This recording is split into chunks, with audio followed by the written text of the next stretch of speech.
everyone. Welcome to today's webinar on Castleton University. I hope I'm clear. Yes. I would also like to welcome all our attendees who have joined this webinar from different regions. We have attendees from India, we have attendees from Sri Lanka, from different parts of the country. So I'm really, really happy and welcoming all of you for today's webinar. MSM is very excited to partner with Castleton University for a long time now. And we want to ensure that all our MSM affiliated agents get a glimpse of what Castleton has to offer for your students who are going to be future leaders tomorrow, and how the experience is going to be for them once they are in the US. So our attendees are in the process of joining the webinar, but in the meanwhile, on behalf of Castleton University and MSM, I hope you and your family and your colleagues are doing well. I hope all of you have received your vaccinations and you're doing well for yourself. Yes, so on that note, I see a lot of them who have already joined. I have, I'm going to be introducing, so my name is Sheena. Before I even introduce who is our facilitator for today, my name is Sheena. I'm the senior manager. I look after the global marketing office for the US institutions, and I'll be your moderator for today. And I'm very delighted and pleased to introduce our facilitator, Erica, who is the Associate Director of Admission at Castleton University, and she has been with Castleton University for a very, very long time. So it's an honor to have her today for the session. We are very excited about the session today.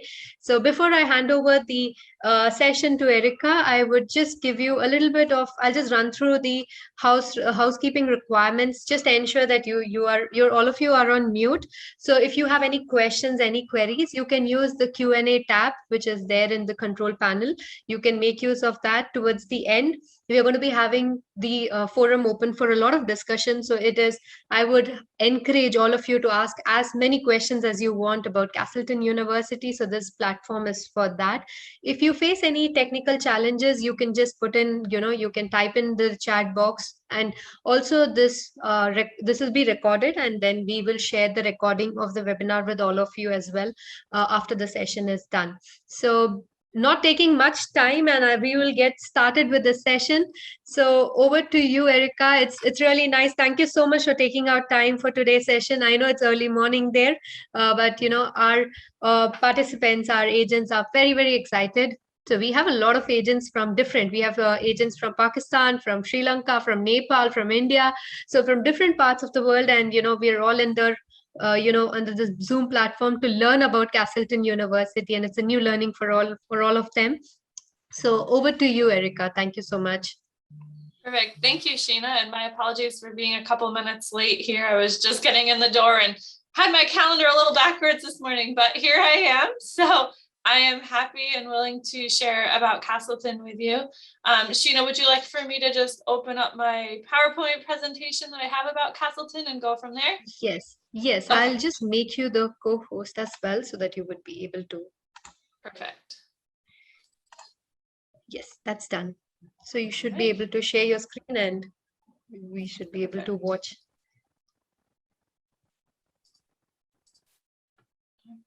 So.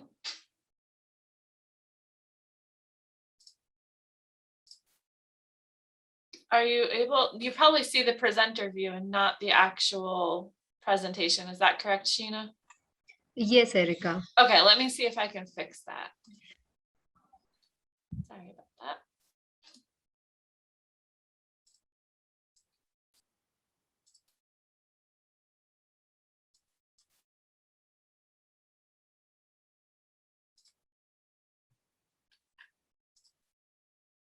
All right, let's try this again. There. And then. Yeah, it's perfect now. All right, thank you, Sheena. Sorry about that. Yeah. So good morning, and I'm excited to be here this morning or evening for many of you to share with you about Castleton University. As Sheena said, I am the Associate Director of Admissions here at Castleton. A little background about me: I was an undergraduate student from 2000 2003 to 2007. And then I started working in admissions right after that, working with international students, enrolling them, and many other populations as well. So like Sheena said, I do have a really long history working here at Castleton. And I truly believe that Castleton really is a great place for international students to come for many, many reasons, which hopefully you'll see throughout the presentation. So I will get started. So for those of you who don't know where Castleton is located, because I'm sure not many people have heard of us, we are located in the state of Vermont, which is in the northeastern region of the United States. We are about 3.5 hours from Boston, about 4 hours from New York City, and then the Canadian border is just above us, with Montreal not being too far away from us either. And so Vermont is really a safe state. We consistently rank one of the safest states in the United States year after year. And so our students really do get a sense of safety and security when they're here. And you should also know that it's a pretty rural environment as well. So you'll see in this top picture here that it's really mountainous and beautiful. And actually this time of year, our leaves are starting to change to the beautiful colors, the yellows and green, or yellows and reds and stuff. So it's going to get really pretty here real soon as we head into the fall and winter seasons. So that's a little bit about our region. Easy access to some of the major cities that students want to see when they're here in the US. They tend to go on their vacations or breaks and check out some of those larger cities too. So Castleton is located on the central side of the state on the New York border. And our closest city to Castleton is Rutland, Vermont. It's a small city. It's not the size of a Boston or New York, anything like that. But we do partner with the city quite a bit. So we do have some art galleries down there. We have our ice hockey, or the Spartan Arena and Fitness Center. And then we do have some residence halls in Rutland as well for some of our students to be living in if they want a little more of a city experience while they're living on campus. Also, one of the things we like to mention is that we are geographically really close to Killington Mountain. And Killington Mountain is a well-known mountain for skiing and snowboarding and just the resort and hospitality industry as a whole. So Killington Mountain attracts every fall or fall into winter the World Cup, the Women's World Cup ski racing championships. And so we host women from all around the world to come and ski race on our mountain. And it's always a really exciting event. So definitely something to check out. We have a partnership with Killington and Pico so that our students can ski and ride for free all season long at Pico Mountain. They can upgrade their pass to Killington for a small fee. And it's just a really great connection that we have with the Killington communities. And I'll talk a little bit more about that because we do have some academic programs with them as well.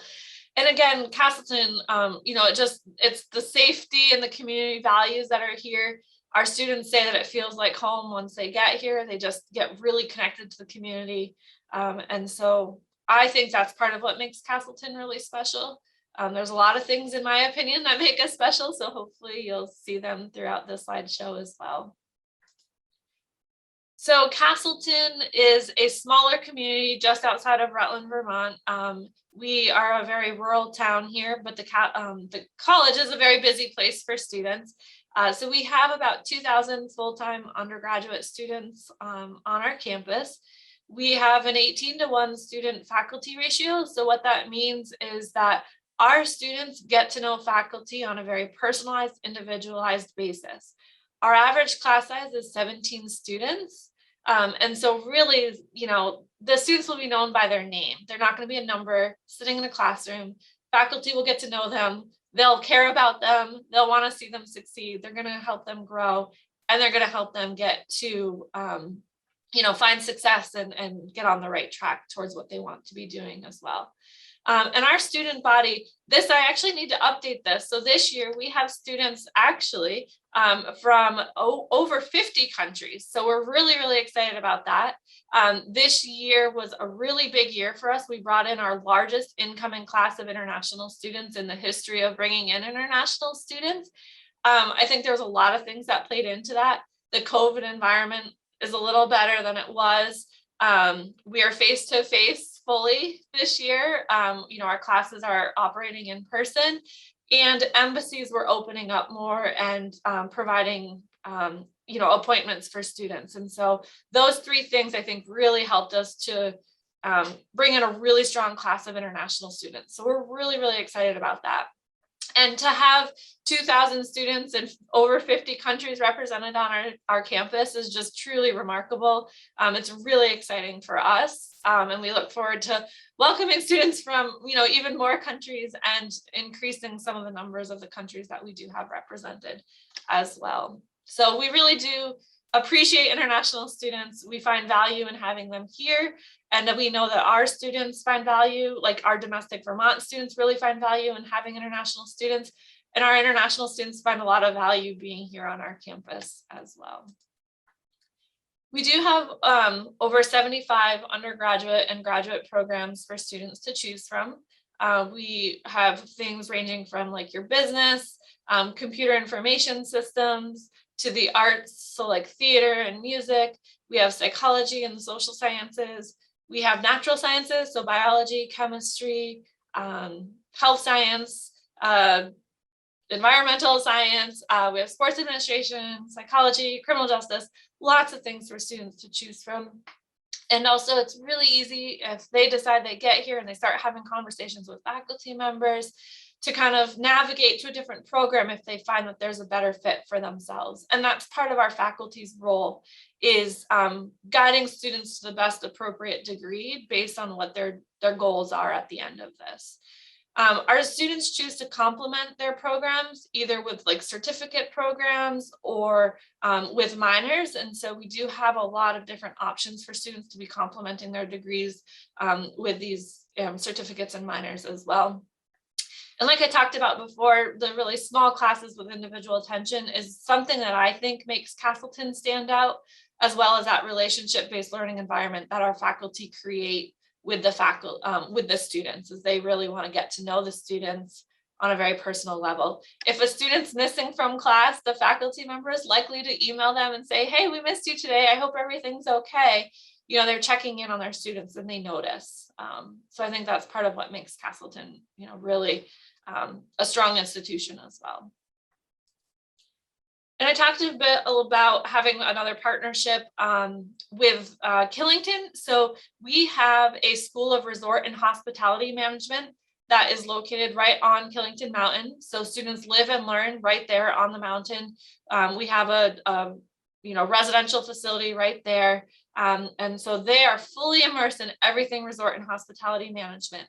So this is a 3-year program where they spend 1 semester in courses. Then they do a cooperative experience from November to March. They're helping through the whole entire winter season in many, many areas. It could be snowmaking, it could be ticketing, it could be sales, it could be hospitality, it could be event planning. There's a whole range of stuff, but they really do learn quite a bit of the industry. And then they do another semester, and that happens for 3 years. And then they have a bachelor's degree in resort and hospitality management. And our students are pretty much guaranteed jobs, leaving this program because of the experiences that they get firsthand. So if you know someone interested in specifically resort and hospitality management, and 100% that's what they want, I would strongly encourage they check out this really unique program.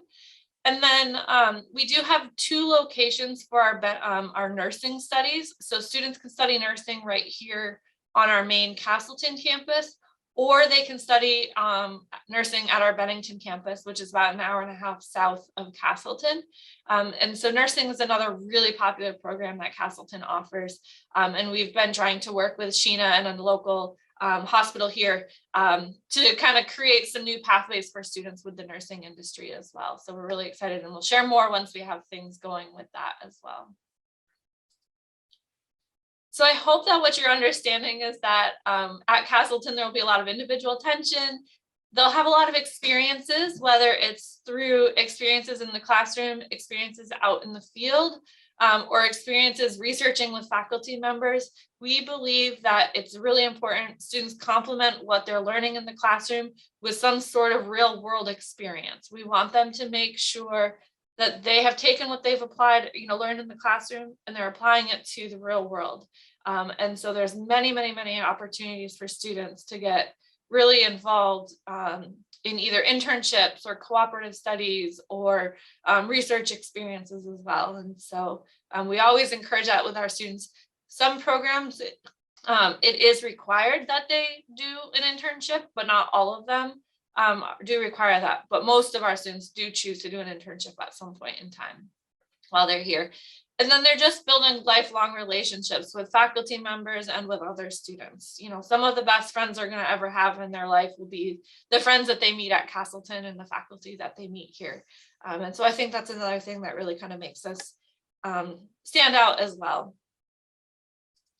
So if we shift away from academics for a moment and we talk about what else does Castleton offer, we do have 28 NCAA Division III teams for athletics. Our athletics, as you can see, are pretty well supported here. We have really great facilities for our athletes to be competing on. My suggestion is that if a student is interested in a particular team, they should reach out to the coach to talk about what the coach is looking for and to see if they're a good match for the team. And then also beyond the competitive Division III teams, we do have a lot of club and intramural sports too. So if students like the idea of playing sports but don't want to be competing at that higher level, they can still be involved in the club and intramural sports and still have athletics as part of their life. And so it's really, just a lot of fun for the students. Or for example, if there's a sport they've never played before, but they want to try it, they can join the club or play with the intramural teams as well. And it's just a great way for our students to bond and connect together. And we do have over 180 sporting events throughout the year here on our campus. So there's a lot of different games that people can go and watch as well. And then we have more than just sports for things for students to do. So we do have a really strong campus life. Our students have an organization called the Student Government Association. And under the Student Government Association, they are the ones that provide and plan all of the activities that happen here on campus for students. So they are working to support the over 50 clubs and organizations that we have. Those clubs and organizations can be interest-based, they can be academic-based, they can be sports-based. Some of them are community service-based.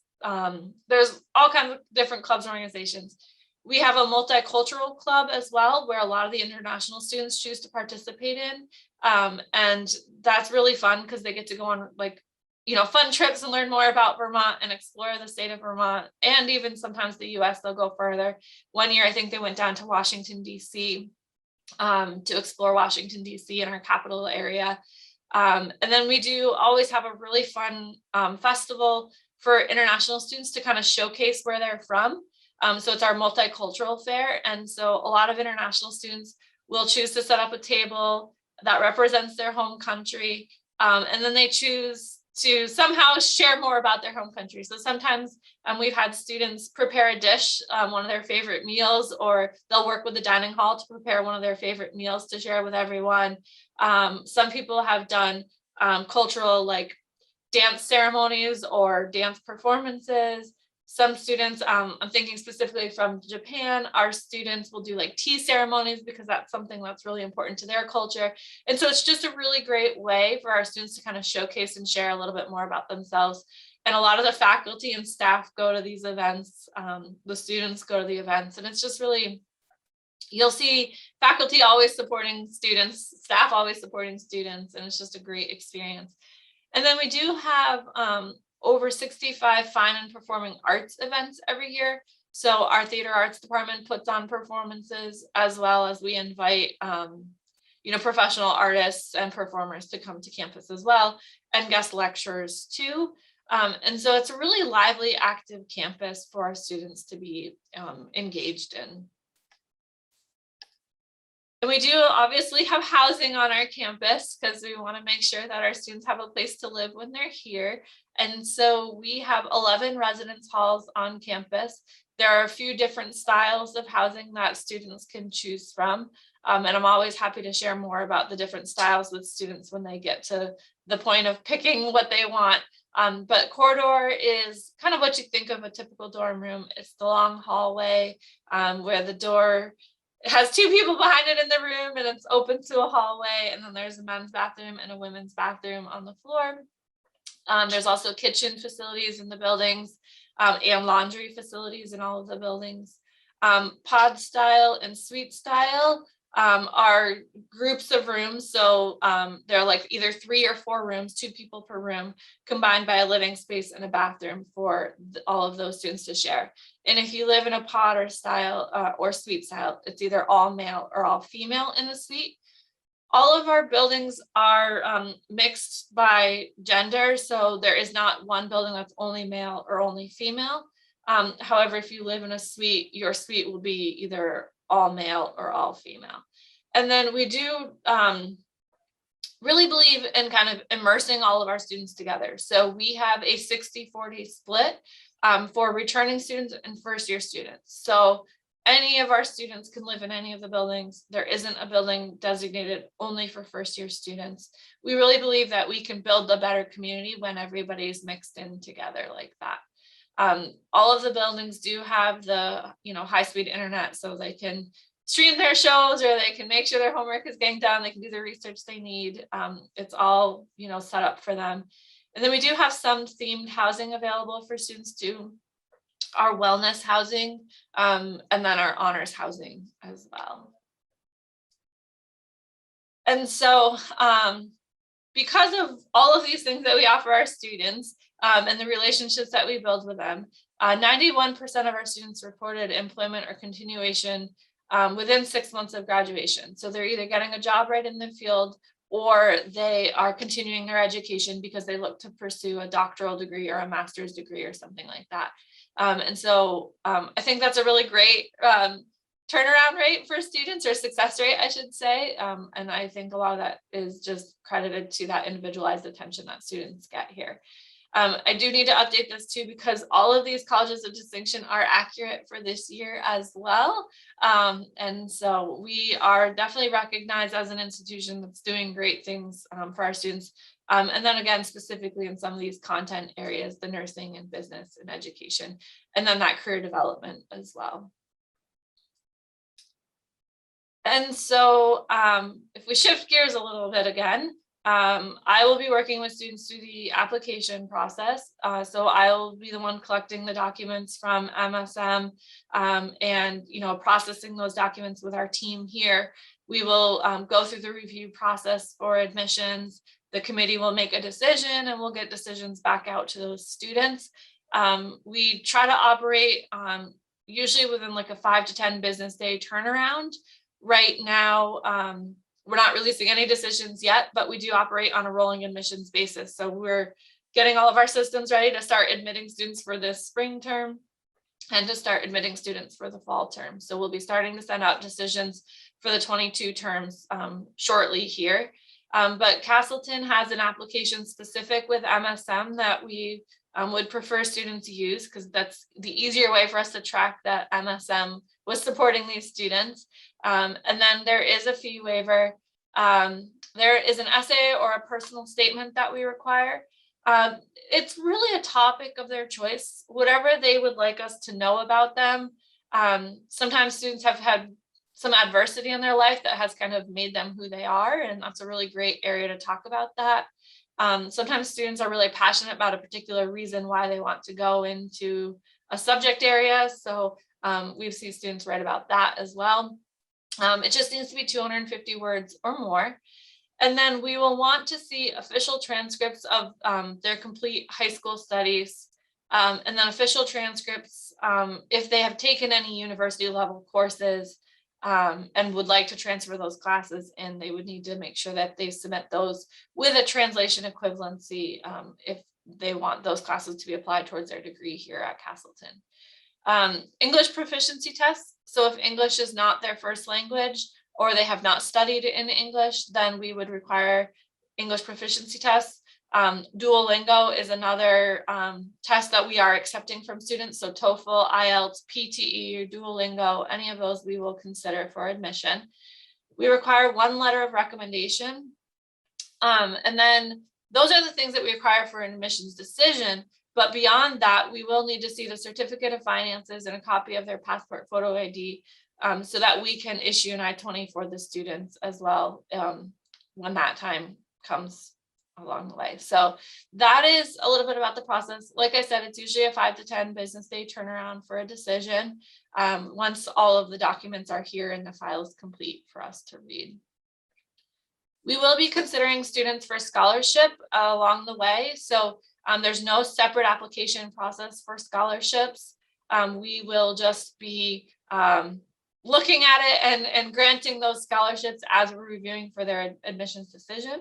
So they will be notified in their decision letter how much scholarship they have been awarded. And here is a basic grid here just to kind of see the benchmarks of where our scholarshiping lands. So they do range from $6,000 to full tuition, depending on their academic profile as well. But this kind of gives you a benchmark to see where a student may fall for scholarshiping as well. And then just a little bit about the student visa information. So once they've been admitted to Castleton, we will process the I-20 form as long as we have all the documentation that we need to do so. The students will need to pay their I-901 CVIS fee. They'll need their valid passport for at least 6 months beyond their period of stay. They'll need to do their non-visa or non-immigrant visa application and make sure that they make an appointment with the embassy. I know right now some countries are booking out until like December and December for the spring terms. I'm not sure about fall terms yet because they haven't started working on those yet. But hopefully embassies start to open back up and more visa appointments become available for students as well. I think that was probably our biggest challenge this year working with students, is them being able to get visa appointments. And then when they had them, sometimes they were getting canceled and then they'd have to reschedule. And so it was really frustrating for the students to have to continuously keep trying to do that. So let's hope that this year's a little better for them in terms of getting their visa appointments. And then some other things that we'll help students with is working on campus. So we'll make sure that all the documentation is done. They'll need to obtain a US Social Security number. And so we'll make sure that they're in compliance with their visa for that. And then they can do the optional practical training, or after that they can do their, or the STEM training as well. So we will support them through those things as well. And then we have currently 4 PDSO or DSOs on campus. These are designated school officials who can help them with their student visa information along the way.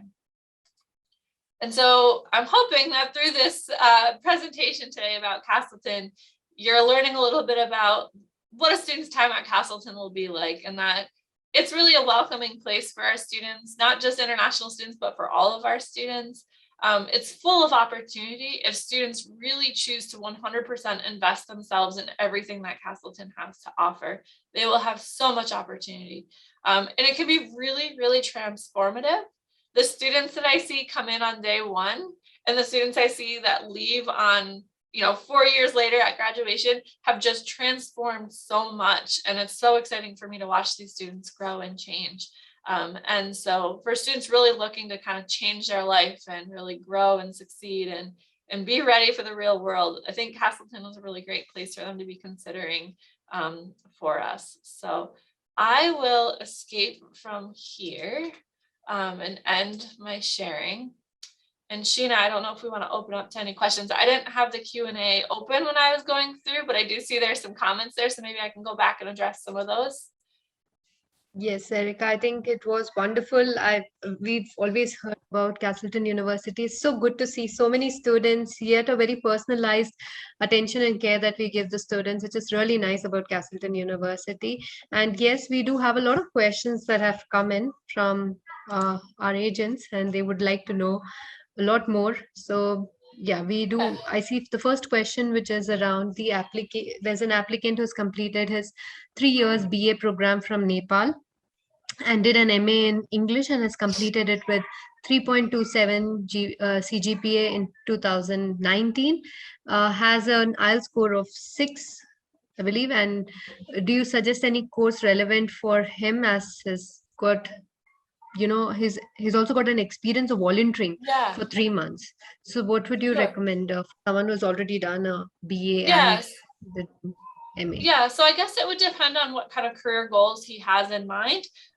If he's looking for another bachelor's degree, or if the student would be looking for a graduate degree. I'm assuming probably a graduate degree, Yes. given his background here that's being referenced. For Castleton, the degrees that we would have that could be somewhat helpful would be like an education, the master's in education, curriculum and instruction. So if they were looking to be a teacher, that would be a great program. The only other bachelor or master's program that we would offer that could maybe have some relevance would be our school psychology program. But Castleton doesn't have a lot of graduate degrees that international students can do because so many of ours are online. So if they want to do a graduate degree online from their home country, then they could consider some of our other options. But those would really be the only two that would sort of fit into this profile that we offer. But I do know like so many universities there's so many universities in the US. And so depending on what their career goals are, I'd really have a conversation about the career goals and then what does that mean or what does that look like to get to that point. Right.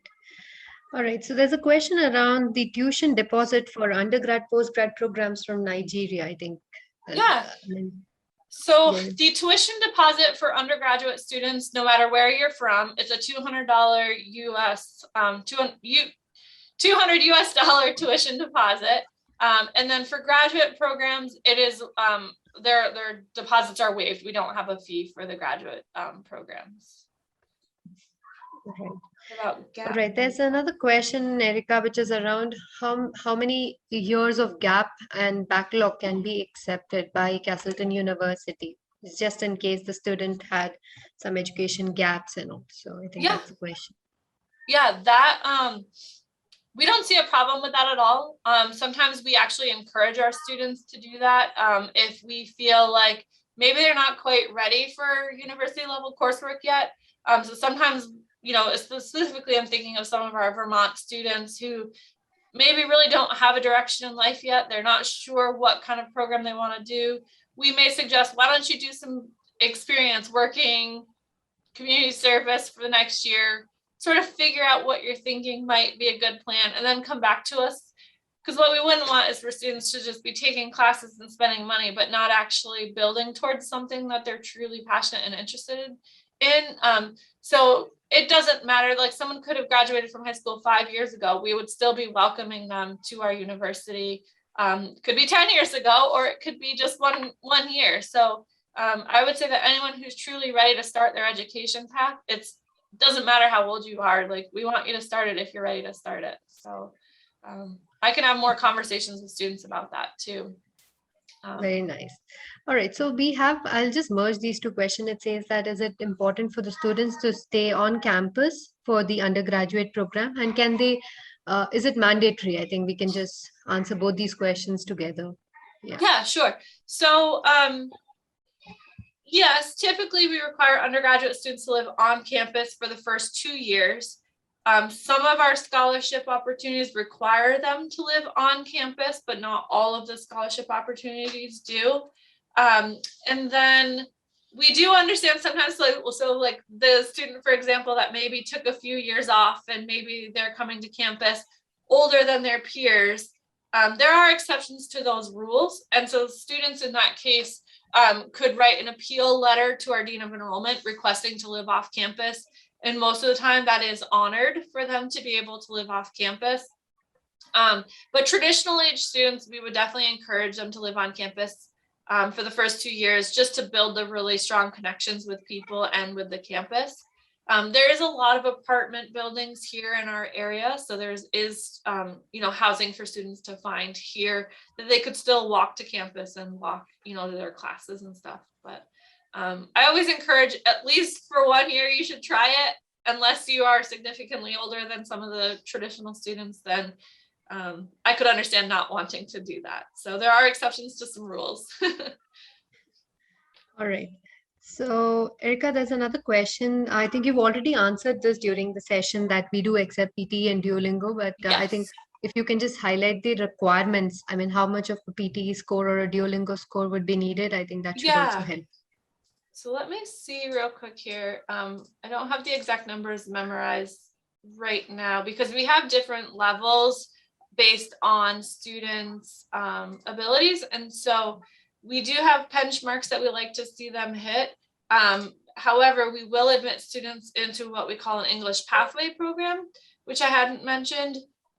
So for example, I'm getting to the scores right here and how we have this listed. So for example, 100 is where we would like to see someone meet on the Duolingo test. However, let's say a student got like an 85, 90, somewhere between 85 and 100. But we see that academically they're a really strong student too. We still may choose to admit them to Castleton through our pathway program, where the students will take a couple English pathway training courses alongside their regular curriculum that they're doing as well. It'll be kind of like a support course for English along the way. It doesn't delay them typically from their degree because they're taking these classes right alongside degree focused classes as well. So we find a lot of success with students who do enter into that program. So the minimum score for TOEFL is a 71, IELTS is a 6, and I don't have PTE listed here, so I'll have to go back to our catalog and see what that is. But yeah, please don't think that they must meet these because like I said, we do have that, and we do a really holistic review process. We're looking at everything. We're looking for reasons to admit the student versus reasons to deny the student. So we're going to be making sure that we feel confident that they can come here and do well, even if they didn't quite meet that benchmark score. So if you're questioning a student, please, by all means, connect with me and we can take a deeper look at, where they're at academically as well. All right, thank you so much for that, Erica. There's another question which is around I think there's a lot of question around the requirements, some requirements around, the nursing program specifically. I think if you can just cover what exactly is the academics needed, and I think that should answer majority of that. Sure. So let me start with just our general benchmarks for Castleton. So the average GPA of students getting admitted to Castleton is a 3.0. We would want to see a 2.0 or higher in all of their courses throughout in order to be considered for admission. However, with nursing, because our program basically dives right in from the start, they want a much stronger curriculum than that. So the student has to have at least a 3.0 to even be considered for the nursing program. And then their English language scores will need to be stronger than what you see there. So we're not going to admit someone into a pathway English program and a nursing program. They would have to hit that 100 or higher. They would have to hit that 6 or higher. And we're actually still working with our nursing department to set some standards around that as well, that they can feel comfortable with and that we can feel comfortable with. And I know Sheena knows a little bit more about what we're doing there and working on that. So we'll get some real set benchmarks for the nursing program.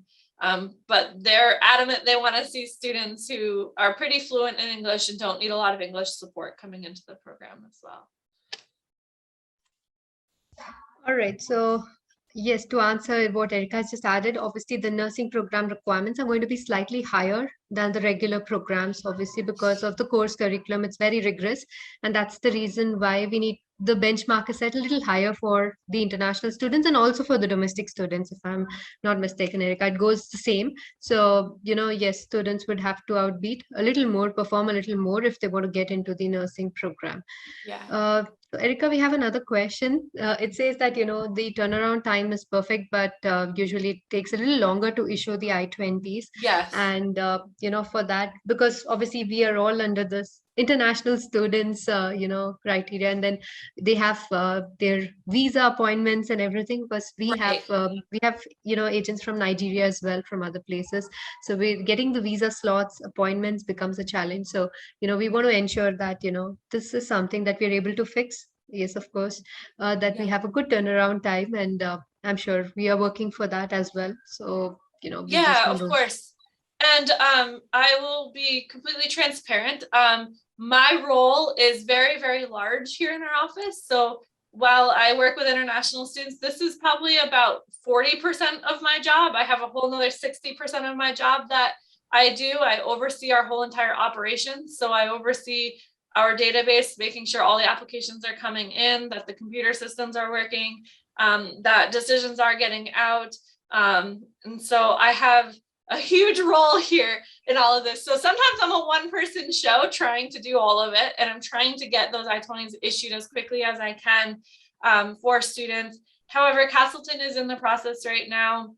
We have a position posted specifically for hiring someone to work with international students to support me and help me through this. So we do anticipate another set of hands here helping very soon with this. So my hope is that we can have a faster turnaround time for you.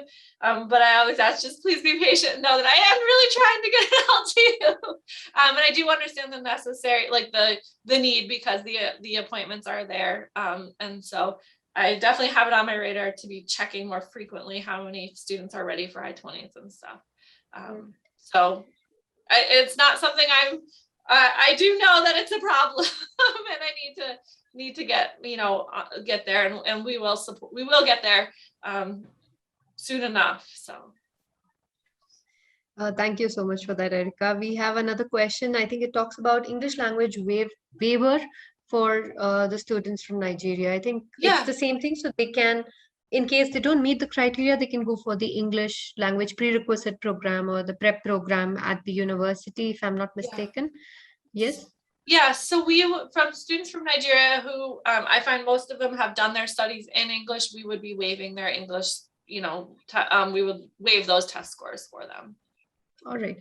So that's just for Nigeria, or is it for my other agents as well from basically region? If a student has been studying in English, so they've done their curriculum in English, then they will be waived.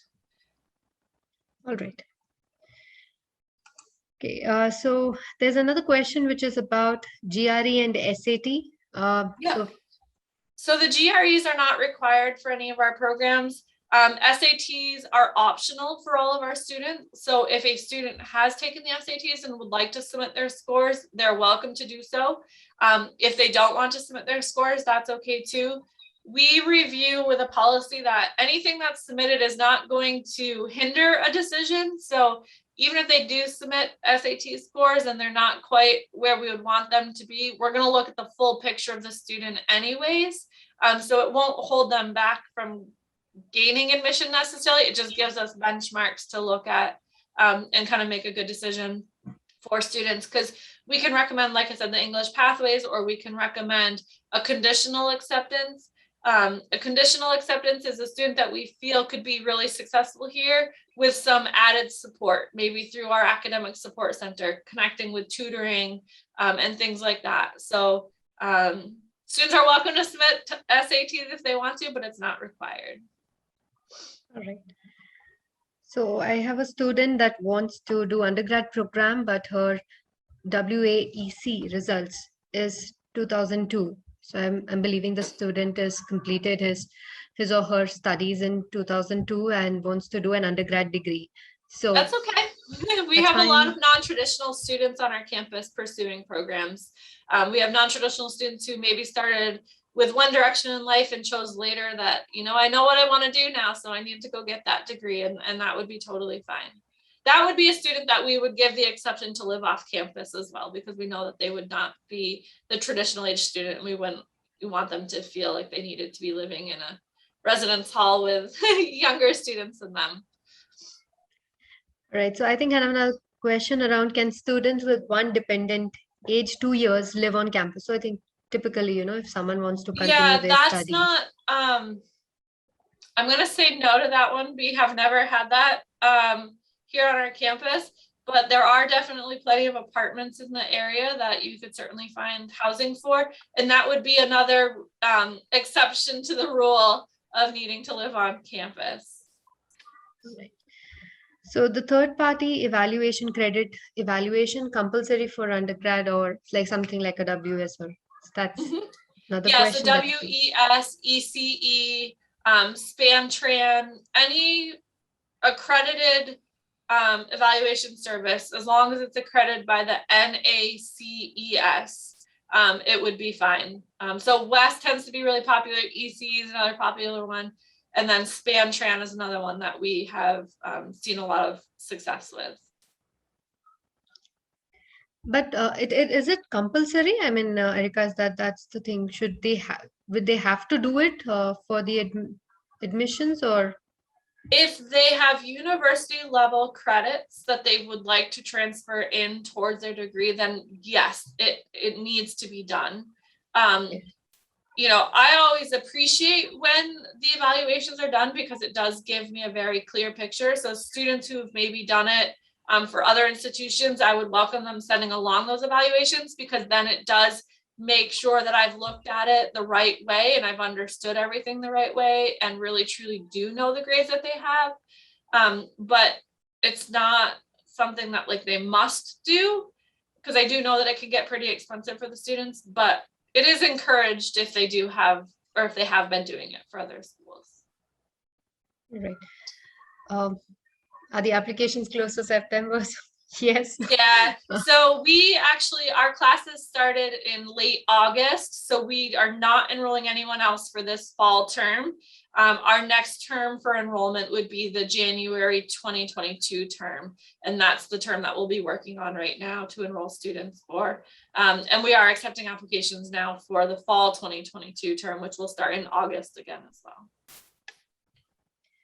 Erica, there's another question. Can students in Nigeria 200 level university transfer to Castleton University? Yeah, we are willing to accept transfer students from any university, no matter what level they're in, as long as they have had that degree evaluation or that evaluation done on their transcripts, so that we know where they would need to enter into our curriculum, what they've taken that compares to what we offer, and making sure that they're still on the right track. So transfers are certainly welcome to Castleton as well. All right, so we have another query which is regarding the I think it's PCL certificate level of nursing, which is equivalent to 12 years of education. So basically in Nepal, there is, students do this 3 years vocational course, which is considered as equivalent to their year 12 of education. So for these students who have done this vocational course, the PCL program of nursing, are they eligible for the nursing program? And so what is the English language requirement for them? So that's another question. So they would definitely be eligible to apply to the program. And again, we would be looking at, what we would require the English language test scores. They would still need to meet the same standards that we're putting forth with those English requirements. And then, we do find that sometimes students who do have experience working or had a focus in undergraduate studies, or not undergraduate studies, but working in the field prior to, do come in and are very successful. So certainly we would consider them. And then the English core requirement would need to be at least those benchmarks minimums. I'm still working with a nursing department to set the exact score for those, but bank on that 100 Duolingo or higher, the 6.0 IELTS, and the 71 or higher TOEFL score, at least as a minimum to start. All right, so we have another question. I think you have too many questions, Erica. That's okay. I think everyone I'm looking through too, like the Nigeria students, I think we addressed this. They wouldn't need to submit the IELTS or TOEFL. Vermont accepts NCLEX licensed students if they want to work. Right. Yep. So the state of Vermont licenses with the NCLEX exam. And so that would allow them to work here in the state, and any other state who licenses with NCLEX. And we do have a really high pass rate on the NCLEX exam. Our students are really successful through the program. And our hospitals are really, interested in having students start right off, especially those who like maybe did their field experience in that hospital. Like they did their clinical experiences in that hospital. So a lot of the local hospitals end up hiring the students right after because they already know them. They know their work ethic. They know that they're prepared and stuff. But yeah, NCLEX is the licensing exam for that Vermont uses. There's another question. What is the GPA requirement for scholarship? SAT, GRE, GMAT are needed or not? And many institutes accept application based on academics without English. So do you offer this as well? Yeah, so our scholarships are based on that GPA scale that you saw there. And there is opportunity for more scholarship based on some of these other academic criteria. So SATs or not the GREs or GMATs, but based on test scores. And also another thing to be really mindful of too, I always encourage students to submit like a resume or a CV that kind of outlines any other activities that they've been doing in their life. So maybe it's community service, maybe it's working, maybe they've been involved in community, clubs at their school or sports or things like that. Just giving us some more details about what they do outside of their academics is really important too, because we do have some scholarships that we can award or consider students were based on that kind of experience as well. So it's a really holistic review process, and we're looking at kind of everything when we're doing the scholarships. But those GPAs are a great base point, starting point for the awarding process. All right. So when will the MBA program be? That's a question I don't know. This is something that I've been advocating for because I do feel like we could fill classrooms with it based on the amount of inquiries I get.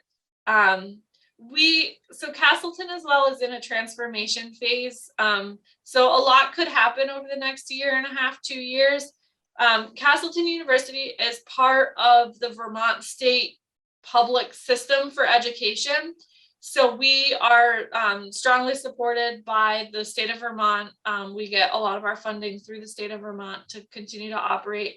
However, they have proposed that we merge with our sister institutions over the next year with a start of a new institution fall 23. And so we will have more campuses that we are working with more closely to offer more degrees and more academic programs and curriculum. So we are going through that process right now of looking at all of these things. So in the immediate need right now, it will still continue to be online, but maybe in that transformation phase, we might be able to offer it in person. I'm not sure yet. There's a lot of unknown answers that even we just don't have the information for yet because we are still in the process of combining the schools and looking at the different programs.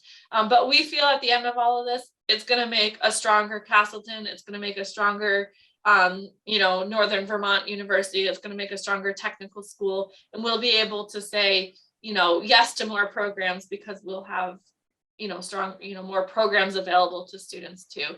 And I know, Sheena, we've been talking a little bit about you and about that with you. And as soon as we have more information, we'll be, sharing that information with people as well. But it's in the early development stages right now. Sure. All right. So there's another question. It would be great if you can send us the tuition fee requirements and other. So yes, that will be taken care. I think MSM team would take care of that requirement on behalf of Castleton and MSM. So I think, yes, you will receive all the information from us. What would be the weather patterns or weather conditions? That's a nice question, actually. That is a great question. Yes. So right now, when the students arrive, we are still in our summer. So it tends to be really warm when they first get here.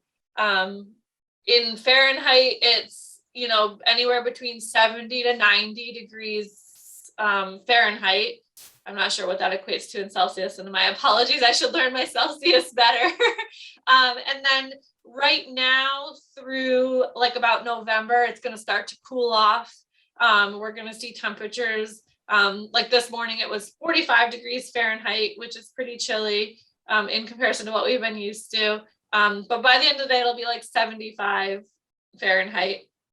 And then we'll go into winter, usually right around December. We may see our first snowfall. So it does get really snowy here. and cold. So we always encourage students to make sure you have, warm jackets and waterproof boots and things like that. So the snow will last from, November, late November, early December through typically February, March timeframe. And then in the March, April time, it'll start to get warm again. We'll be going into the spring, and they'll start to see some warmer weather again before they get ready to leave. So they should definitely expect to see all the seasons while they're here and all kinds of temperature ranges. All right, thank you so much. Erica, there's a few, I think 2 more questions and then we can wind this session. What would be the minimum failed modules courses are left for admissions for graduate students? I think in case the student has not cleared certain modules, I think that's what the question is around. So how does the admissions work for the graduate students? I think that's the question. Yeah, so we work really closely with the graduate departments. And so they do the review process on the applications with our support. So if they see that not enough courses in a content area have been passed in order to gain admission, they will let us know that, you're not ready for it and would require you to retake some of those failed courses. It would depend on what program they're going into. So for example, like our master's in athletic training program, because it's a licensed, accredited, program where students are leaving licensed in the field after, they have got to meet certain classes with certain grades. And so some of those grades are C's or better in the classes. And so if they don't have that, they cannot gain entry. So it's hard to say that there's a cut and dry number of classes a student could have failed in order to get into a program, because there's different requirements for each one. So we may suggest retake some classes depending on what they're going into. And then for some other courses, we may say, come here on a conditional basis, and let's see if you can do the work. And then if not, then we'll dismiss you at that point, but we'll try to give you a chance to. So it's really hard to put an exact number on how many courses could have been failed in order to gain admissions, because it'll depend on what those courses are too. All right, so can we get a list of OPT and CPT programs of Castleton, also the deposit payment required for I-20 form? I think again, so the team deposit is required for the I-20. That gets submitted as long as we have the documentation, we will issue it as long as you've been admitted as well. So the admission has to happen. We need the certificate of finances and the copy of the passport photo page so that we can do that.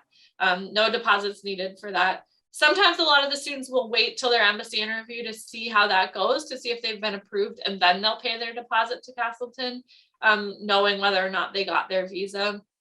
And then, I can put together a list of what some of the programs are that our students have done for OPT and CPT, and get that back out to MSM as well, and then they can share that with you. But it depends on what they study for their undergraduate program. There's a lot of opportunities here, and some of the students are doing it locally in our area, and then some of the students, like we've had students go down towards New York City and get job opportunities down there and do their experiences away from campus as well. So I can put together a list for you there. All right, thank you so much, Erica. Would you like to take one more question? Yeah, that's fine. All right. Can international students get to bachelor's in RN program? I think it's again related to the nursing program. Yeah, I believe. Yep. So any international student who would come here, they would leave with a bachelor's of nursing, and then assuming they pass their NCLEX exam, they will be a licensed RN nurse. Right. I think I see a few questions in the chat box as well, but I think we've answered most of it, Erica. I think we have almost explained why the gaps. I think there was a question around, can you explain more about the hotel and resort management program and the nursing program? I mean, I think that should be the last question we should be able to answer. Yeah, sure. So I'm not exactly sure what more you're looking for with regard to resort and hospitality management. But like I said, it is a 3-year program. The students live right on the mountain in one of our residential facilities up there. Our faculty for that program all teach right on the mountain, so they don't ever have to like leave the mountain to get to classes or anything like that. It is designed to be one semester, so it's a trimester experience. So the first trimester is classes, the second trimester is their cooperative experience, like I said, working somewhere on the mountain, whether it's ticket sales, it's snowmaking, it's event planning, the whole array of what's, available to students up there. They'll submit their choices and then they'll get placed into something. And then that third trimester is classes again, then they'll have their summer off. And then they'll go back and do the same pattern again, classes, the training again, or their field experience, and then more classes. So they do that for 3 years. They do get paid for those experiences as well. So usually, I want to say the average is about $6,000 to $7,000 that they're going to make within that time period. And a lot of the students just put that right back towards their bill. So the program is a little more expensive, and Sheena, I can send you the worksheet on the cost for that program. But you have to factor in that it's only 3 years that you're paying for an education instead of 4 years. So you are actually saving some money, even though it looks like it's more money. Plus with them making the money on the mountain during that time, the students are able to put that money right back into their education if they want to. And a lot of the students are getting offers to work and stay right at Killington Mountain after. But Killington also partners with is it Vail out in Colorado?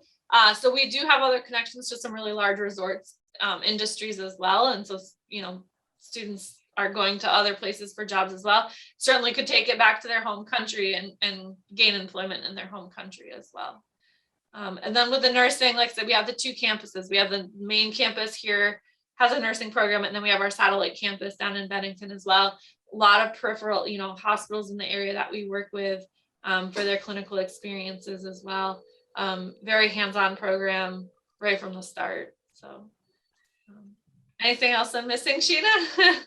No, you have covered everything, and I think our participants had so many questions. I think for the last half an hour, you've been answering all the questions. So that's thank you so much, Erica. I think we've answered a lot, and Yeah. they're great questions. I think everyone, I can see the enthusiasm. I can see our agents really wish to know, learn so much, take back, and let their students know. So I'm very excited about the next intake, and I'm really happy to see a lot of queries coming from Nepal, from Nigeria, from different parts, and they really are looking forward for a good admissions for the next cycle.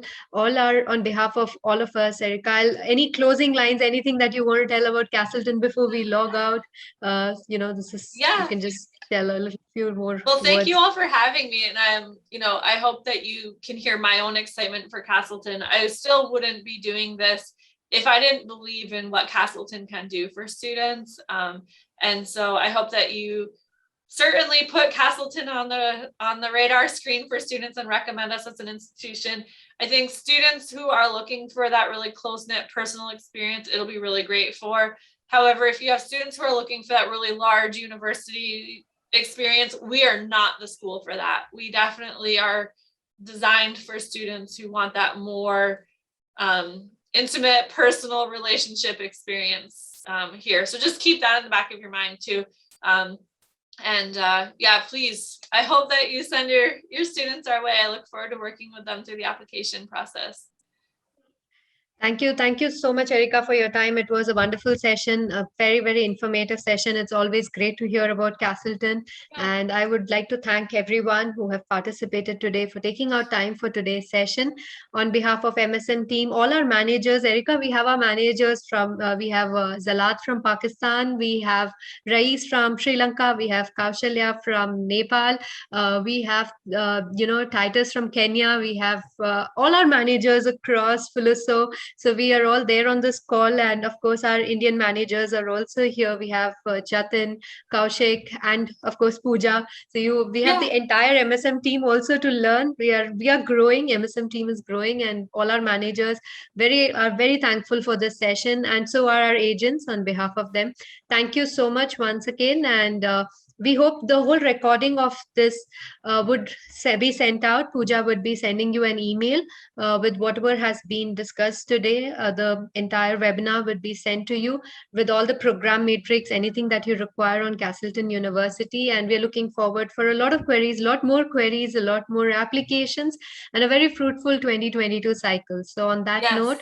we would like to thank all of you, and we are really looking forward for a very successful year ahead. Yes.